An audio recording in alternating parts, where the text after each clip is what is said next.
I think it was me ranting, not you. Well, let me give you an example, then we get to this react. For me to visit Jamaica, okay? I can be like, you know what? Yeah, Jamaica, them are people. For me to visit them, it is visa free. No problem. Do you know where the catch is? To get a flight that takes you directly from Kenya to Jamaica without you needing to stop somewhere else. So the catch is normally either you'll need to stop in Europe or you'll have to stop in America. And for you to stop in these places, you need a visa. Hi guys, welcome to Desta React. So today is a beautiful day for us to see what the crazy world has become of today. Anyway, today is an interesting video because we'll be talking about visa, travel, Africa, like those vibes that I like. So if you are new here, please subscribe to this channel. Here we just react to the things that we are seeing on the internet because a lot has been going on or is going on. And if you have any ideas that you'd want to hear my opinion on, please link it in the description box down below. Also, I still have Queen Desta. Queen Desta channel is still running. It is still alive. If you want to see my life and how I do life, like lifestyle and travel vlogs and basically the Queen Desta that all of you guys know. Anyway, you're gonna just check it out. It's gonna be in the description box as well. And without further ado, let's get to this one. Quick rant. Some of you know that I am planning. Quick rant. Anytime someone starts with that, just know, well, maybe you'll be triggered or maybe you will feel like, let's get braced as Africans. This is an African-American lady. She's about to address the world about visiting Africa. Well, one, after putting myself in the place of African Americans, somehow I'm beginning to understand why it is important for them to want to associate with Africa. For some time, I never really understood it fully, which is a conversation that we're gonna be having either here or on Queen Desta. Check it out. Actually, on Queen Desta, we normally have episodes called Buna with Desta, where we get to host different people and they get to tell us about different, different things, different cultures and stuff like this. So over there, we're gonna be discussing about the differences between African Americans and Africans, African diasporans, and all this. And are we one people? And what if we are not one people? How different can we be? Anyway, let's get into the reaction. This is a rant about applying for. Before we even listen to what she had to say, let me give you my piece of my thoughts as someone who has traveled within Africa. Now it's getting better, but it used to pain me. I, Damaris Jenga, Queen Desta, as an African, for me to travel within my own continent, the requirement and the applications and like the number of applications I have to do to get a visa to be able to go to different places in my own continent. Have you digested that? For me to hear someone who has an American passport ranting about visa issues, while in their rank they can visit, I think, up to 160 countries. For me, I can only visit 60 countries, and well, there are still those that I need visa, like only visa free is like 40. And for me to accept, like for example, Jamaica is visa. I think it was me ranting, not you. Well, let me give you an example, then we get to this react. For me to visit Jamaica, okay? I can be like, you know what? Yeah, Jamaica, them are people. For me to visit them, it is visa free. No problem. Do you know where the catch is? To get a flight that takes you directly from Kenya to Jamaica without you needing to stop somewhere else. So the catch is normally either you'll need to stop in Europe or you'll have to stop in America. And for you to stop in these places, you need a visa. And for you to get a European visa or an American visa, you need to show your bank statement.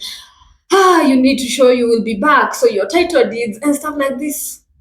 Then it has to take like a year or two. Well, thank you very much for attending to my rant. Now let's listen to what African Americans, their problems when they're applying for the visas to come to Africa. Planning a tour throughout the continent of Africa to promote my business Connect, which is a travel app exclusively for the continent of Africa. And the purpose is basically so Black people can get to Africa easier. Why am I having such a hard time with all these visas and everything is so complicated? We have it too. Well, I get you. Well, first of all, I appreciate the initiative for you to create a system that makes this to be easy. That's a plus on her end. And I'm just gonna go back to my rant where I'm like, me, an African myself, for me to visit some African countries, I still need visa, and even some I can be denied. I've had Africans themselves being told they can't go to some countries, even some being deported from Africa countries. So if it is happening to us, how much more can it happen to you who's not from here? But don't remind me that even your country operates in dollars. So even if you're paying for this visa, it's not as painful as it is on my end. But then, this visa story is a story that I think every traveler can attest of it. Let's not even go on the tension that you feel anytime you're going to like an immigration officer, because regardless of whether you have a visa or it's visa free, they could also decide, you know what, you ain't getting in, or you know what, you're 3 pence here. The thing is, all power to you, madam. All strength to you as you're applying for this visa. And welcome to Africa. We still love people. It's just that Africa here in Africa. Yeah, we need visas. I want to go to Nigeria. I am Nigerian, according to my DNA. Hold up. I did not know that this DNA test that people do, they do actually take it as serious as that. What if I did like a DNA test and it showed I am not even Kenyan? Like, you know how I love associate myself with Ethiopia, and then finally I discover I am Ethiopian, then I'm gonna go to the immigration office and I'll be like, yeah, you know what? I have evidence I am Ethiopian. So you cannot limit me from living in your country for more than the time that my visa is requiring me to stay. You know what? My DNA shows I'm Ethiopian. Sorry, man. I didn't expect her to quote that. I did not expect her to quote that because, for example, I know of a very good friend of mine. She's from South Sudan. She lives in the States. He did this, or even I know of an Ethiopian who did the DNA test, and it shows you more than just your own country. Despite, for example, you would say them they don't know from what country they came from, blah blah blah. But then for us, we do know. Like I know I came from Kenya. My grandparents came from Kenya. My ancestors still that were after my grandmother they were from Kenya. You know, but still, if I do the DNA, it will show me other countries. So I don't think. At least it will show me like a 1%. I don't know where Ethiopia, because I love Ethiopia. And a 2% Uganda, and a 15, maybe a 5% another country, you know. For me to why did you quote that? That was funny. Sorry if I'm laughing. So my bad. It was funny. Yeah. I've been to Nigeria twice, but I can't go to Nigeria this time, probably because the process to get your biometric data done on top of your application, it costing like $300-400.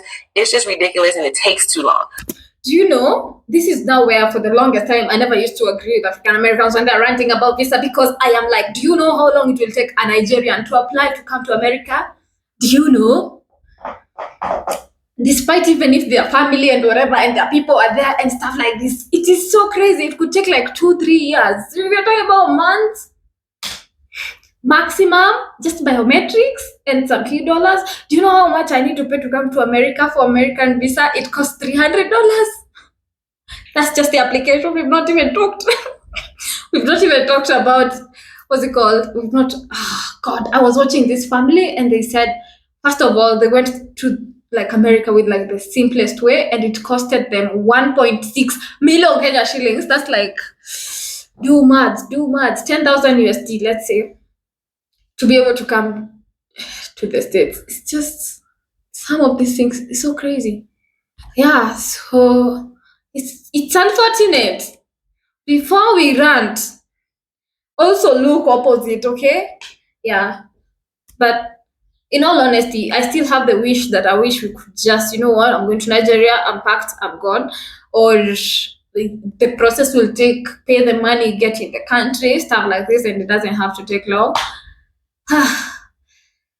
Well, yeah. Okay, let's go on. And I'm leaving in less than a month, so I do not have time for that. Now, I'm trying to get a visa for Ghana, but before, you had to have return postage when you sent in your passport to the Washington, D.C. office, even though I paid for tracking and return postage, one of those companies, FedEx, lost my passport. I was in Louisiana. I had to drive from Louisiana to Houston. They canceled my passport before they could even tell me if they could guarantee me a passport that day. And I was flying out to Ghana like the next week. So I don't know if we are allowed, like you see how she's talking about all these things that happen. I don't know if we are allowed when we are applying for our visas to be coming here, and I'll also be ranting about how my visa is taking forever. Do you know, even me talking about this, like even American passport, visa, I could be risking my chance.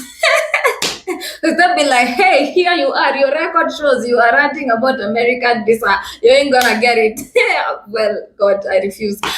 Whew. Anyway, I'm just saying this visa story is not funny, and I wish one day we will come to a point where the system will have been made easier in terms of regulating who came in and who came out and stuff like this. The other part that I'm highly agreeing with her is the place where, for example, you know, when you're talking about Africans and African Americans, it's very easy to be like, we are separating, we are two different people. There are those with their privileges and there are those that are not. But unfortunately, when now we come to think about the whole world, we kind of will go through the same problems. For example, if you're traveling to, like, let's say another country that is looking at, let's say Asia, it's just a random example, and they're like, okay, who do we think are the drug dealers? We will fall in the same categories. That's what I'm saying by we also go through sort of, quote unquote, some form of the same problem. But visa applications are not easy. And at this point, I don't know whose role it is to make the process easier. For example, for the longest time, South Africans could come to Kenya without requiring a visa. But then Kenyans for the longest time required to have a visa to go to South Africa. So I'm like, is it our president that was doing something wrong, or is it the South African president? Make me understand. But then now the current Kenyan president came, and in January we can now go to South Africa visa free. That makes life amazing, right? But now I'm thinking, is it because of the president, or what changed? And what can be done so that more countries can be visa free, especially for Africans? Let's not even go to African Americans, for Africans. Anyway, yeah, and including for African Americans. But then I sometimes always wonder on how can they have, if they make it accessible for you, it also means they made it accessible for basically every American. Like, there's no separation of, okay, you have your DNA shows you're from Nigeria, okay, easy. There's still no system that makes that accessible. I don't know. I hope you're getting what I'm saying. Anyway, if you hear someone tells you they are applying for a visa, if you believe in prayers, pray for them. If you believe in juju, juju for them. If you believe in whatever, like, because it's not an easy process, it's hold your hands and pray that your passport lands in the right place. For example, she talked about FedEx losing her passport. Mind blowing. That's some sad news over there. Anyway. Now, Ghana is saying that they no longer accept the return postage, right? Now you just got to pay for it. And it's $30. I'm about to spend like $2,000 in visa fees. I am Black, okay? I shouldn't be going through all of this to visit Africa. But then it's the same thing that I'm saying. I am Black, okay? I shouldn't be going through all this to visit Africa. Scratch that. I am African with an African passport, with an African everything. But I also go through the same problems to visit Africa. It is a sad story. But it is what it is. Let's hope that things with time, they're going to change and we'll be in a better place. That's all I have to say. Okay, that's all you have to say. Yeah, but then still, calm down. I hope you're encouraged to know that you're not being treated like this just because you're Black, and they'll be like, okay, it's not a Black-white thing. Like, even as Africans, unfortunately, we are going through it, you know, which is sad. And let's join hands and trust that we shall be able to overcome this, you know? Yeah. Thank you very much. I hope and wish, as you are planning your trip to come to Nigeria and to Ghana, within a month, and the visa conversation is within a month, was the same discussion I was having with coming to visit you, my sister, because we are both Black in the States. But that's not the story for another day. Let me not demean the fact that it's a struggle for you too. Anyway, let me know your stories in the comment section down below about your visa experience. Share the drama. Let me hear. I'll have a good laugh. Subscribe to this channel, and I will see you on the next one. Bye.